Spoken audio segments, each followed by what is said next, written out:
Allah sebutkan juga kisah Maryam dalam surat Maryam dari ayat ke-16 dan seterusnya. Silakan buka surat Maryam surat 19 ayat ke-16 dan seterusnya. Kata Allah Subhanahu wa taala, "Wadhkur fil kitabi Maryama idzin tabadat min ahliha makanan syarqiyyah." Ceritakanlah wahai Muhammad, ya, kisah Maryam dalam Al-Qur'an. Allah suruh Nabi ceritakan kisah ini. Kita dengar kisah ini, kita ingin tahu faedahnya apa, ya. Idzin tabadat min ahliha makanan syarqiyyah. Tatkala Maryam menjauhkan diri dari keluarganya ke suatu tempat di sebelah timur Masjidil Aqsa. Jadi Maryam setelah dia dewasa, dia lebih konsentrasi untuk beribadah lagi. Dia menjauhkan diri, menjauh dari keramaian masyarakat. Orang-orang kenal Maryam. Maryam ini anaknya Imran. Imran dulu orang yang sangat saleh, ya. Maka kemudian Maryam menjauh dan dia ingin konsentrasi beribadah kepada Allah Subhanahu wa taala. Dia menjauh dari perkampungan, dia menjauh, ya. Kemudian kata Allah, "Fattakhadhat min dunihim hijaban fa arsalna ilaiha ruhana." Kemudian dia membuat tabir, hijab melindungi mereka agar dia konsentrasi. Jadi enggak ada yang ganggu-ganggu dia. Dia buat tabir. Ya. Kata Allah, Allah uji dia, fa arsalna ilaiha ruhana fatamassala laha basharan sawiyya. Maka kami pun ngirim kepada Maryam ruhan, yaitu malaikat Jibril datang. Fatamassala laha basharan sawiyya. Kemudian malaikat Jibril menjelma menjadi seorang laki yang sempurna, itu sangat tampan. Sangat tampan. Ini godaan besar bagi Maryam. Ada laki tampan ketemu dengan dia. Kemudian tatkala laki tampan tiba-tiba tersebut muncul di hadapan Maryam, Maryam mengira ini laki jahat, ingin berbuat buruk kepada dirinya. Maka Maryam berkata, qalat inni a'udzu birrahmani minka in kunta taqiyya. Aku berlindung kepada Allah dari gangguanmu kalau kau benar-benar bertakwa. Jadi Maryam melakukan dua hal agar dia terhindar dari godaan lelaki. Pertama dia mengatakan, ya Allah aku berlindung kepadamu. Yang paling penting ini, berlindung kepada Allah. Ya, jangan sampai kita terjerumus dalam hal yang dilarang oleh Allah Subhanahu wa taala. Yang kedua dia mengatakan, ittaqillah, wahai si fulan, wahai sang lelaki, bertakwalah kepada Allah Subhanahu wa taala. Dia ingatkan lelaki tersebut, ya. Jadi ini Allah sampaikan hal ini untuk menjelaskan bahwasanya Maryam benar-benar suci. Ya. Dia menjauh karena beribadah kepada Allah. Ada laki-laki datang tampan, datang menggodanya, dia berlindung dan dia mengingatkan laki tersebut, bertakwalah kepada Allah Subhanahu wa taala. Seandainya kalau dia bermaksiat tidak ada yang lihat, tapi dia mengingatkan laki tersebut, ittaqillah, hati-hatilah engkau. Kemudian ternyata itu adalah malaikat Jibril. Lelaki yang sangat tampan tersebut malaikat Jibril. Maka dia mengatakan, innama ana rasulu rabbiki li ahaba laki gulaman zakiyya.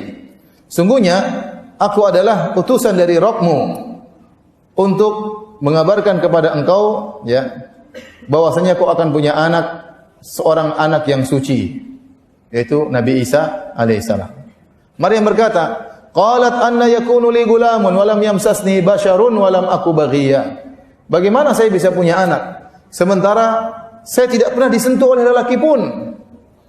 Tidak ada lelaki yang pernah menyentuhku dan aku bukanlah wanita pezina. Karena anak tidak mungkin muncul kecuali dari dua jalan. Pertama menikah disentuh oleh laki, yang kedua tuh wanita tanpa pernikahan, yaitu dengan perzinahan. Kalau enggak dengan pernikahan, dengan perzinahan, dan saya bukan dua-duanya, bagaimana saya bisa punya anak? Kata Maryam. Kata Jibril alaihissalam, qala kadzalika qala rabbuki huwa alayya hayyin. Demikianlah kata Rabbmu, itu perkara yang mudah bagi Allah Subhanahu wa taala. Tinggal bilang apapun, fayakun, gampang bagi Allah. Adam saja tanpa ayah tanpa ibu, ya, bisa muncul tanpa ayah tanpa ibu, ya. Kemudian kata Allah, walinaj'alahu ayatan lin-nasi wa rahmatan minna. Kami akan jadikan anakmu Isa sebagai tanda-tanda kebesaran kami bagi manusia, wa rahmatan minna, dan sebagai bentuk kasih sayang kami kepada mereka. Wa kana amran maqdiyya. Ini perkara yang tidak bisa dihindari, sudah diputuskan wahai Maryam. Maryam merasakan ini tugas yang sangat berat. Maka hamillah dia, ya. Jibril meniupkan, ya, dari ruh yang Allah ciptakan masuk ke dalam rahim Maryam. Kata Allah, fahamalathu fantabadat bihi makanan qasiyya. Maka dia pun hamil. Ini berat, antum bayangkan bagaimana ujian Maryam. Maryam ini wanita yang soleha, terkenal suci, masyhur di kalangan masyarakat, wanita yang soleha. Bapaknya dulu pemimpin para ustadz istilah kita, ya. Tidak pernah melakukan macam-macam, tidak pernah nakal, tidak pernah berhubungan laki-laki, tahu-tahu pulang hamil. Kira-kira bagaimana? Berat. Berat. Maka ini ujian yang berat bagi Maryam. Kata Allah, fahamalatu fantabadat bihi makanan qasiyah. Maka dia hamil, dia pun pergi ke tempat yang jauh. Kenapa? Kalau dia hamil kemudian datang, akan jadi cibiran manusia. Apalagi kalau hamilnya 9 bulan. 9 bulan dia akan dihina-hina terus. Maka dia menjauh. Dia menjauh. Agar tidak diketahui oleh orang-orang. Dalam kondisi hamil. Sendirian. Tidak lapor kepada siapa-siapa. Sendirian. Berat yang dia hadapi. Sampai tibalah setelah 9 bulan. Atau waktu yang sudah ditentukan.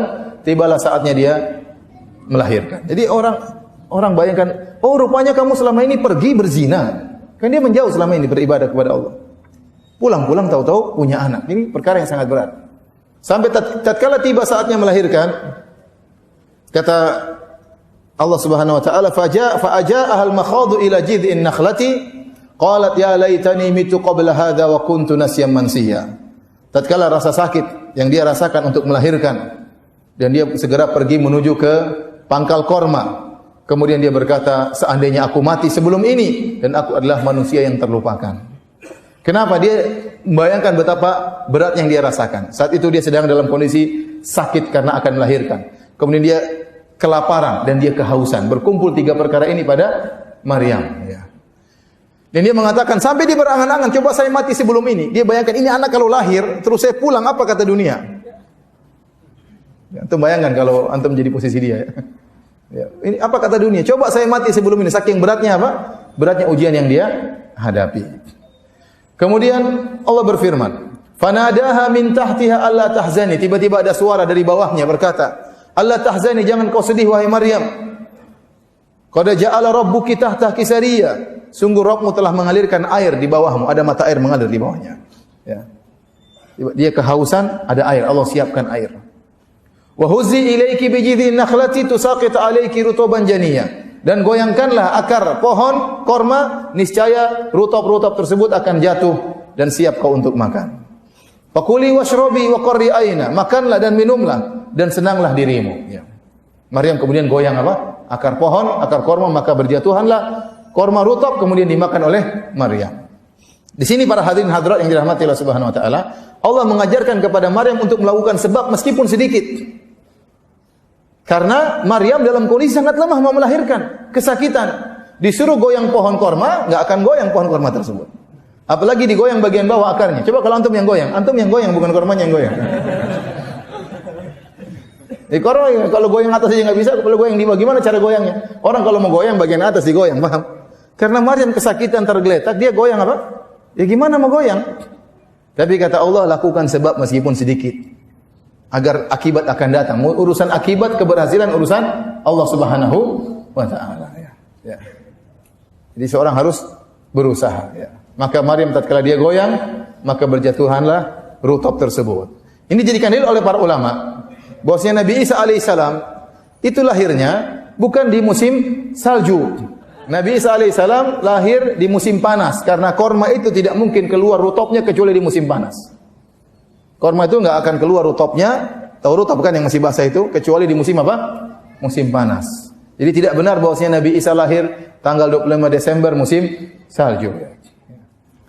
Kata Allah, "Fakuli washrabi wa qarri aina." Makanlah engkau dari rutop tersebut, washrabi, minumlah dari mata air yang alir di bawahmu, wa qarri aina, dan bahagialah engkau. Fa imma tarayinna minal bashari ahadan. Faquli inni nadartu lirrahmani sauman falan ukallimal yauma insiya. Kalau engkau melihat seorang lelaki, manusia manapun, maka katakanlah sungguhnya aku telah bernazar kepada Allah untuk tidak ngomong sama sekali. Falan ukallimal yauma insiya, maka aku tidak akan berbicara dengan manusia sama sekali. Allah kasih solusi kepada Maryam. Wah Maryam, percuma. Enggak bisa kau menjelaskan, orang tidak akan percaya. Bagaimana engkau bawa anak, terus tanya, kok bisa punya anak? Gimana cara menjelaskan? Enggak masuk akal. Mau pakai dalil apapun, orang bilang, ya ini kamu berzina. Suami enggak ada, ya bagaimana lagi bisa punya anak? Mau bilang ada malaikat datang, malaikat tiup, orang enggak percaya. Makanya jalan satu-satunya yang terbaik, kata Allah, sudah kamu diam aja, enggak usah ngomong. Enggak usah ngomong, diam saja. Akhirnya, yang dikhawatirkan pun terjadi. Kata Allah, fa'atat bihi qaumaha tahmiluh. Maka Maryam pun gendong Nabi Isa sudah lahir. Bayangkan pulang kampung bawa anak. Mulailah orang kumpul rame. Ini berat sekali bagi apa? Maryam dia tidak bisa bayangkan bagaimana susahnya dia. Qalu ya Maryam, langsung mereka komentar. Qalu rame-rame komentar ini. Ya Maryam, Laqad ji'ti syai'an fariya. Wahai Maryam, kau telah melakukan perkara yang sangat buruk. Zina. Ya ukhta Haruna, ma kana abuki imra'a sawin wa ma kanat ummuki baghiyah. Wahai saudarinya Harun. Kemungkinan besar Maryam ini punya saudara namanya Harun, tapi bukan Nabi Harun alaihissalam. Tetapi para anbiya, para Bani Israel dahulu, mereka menamakan anak-anak mereka dengan nama-nama nabi.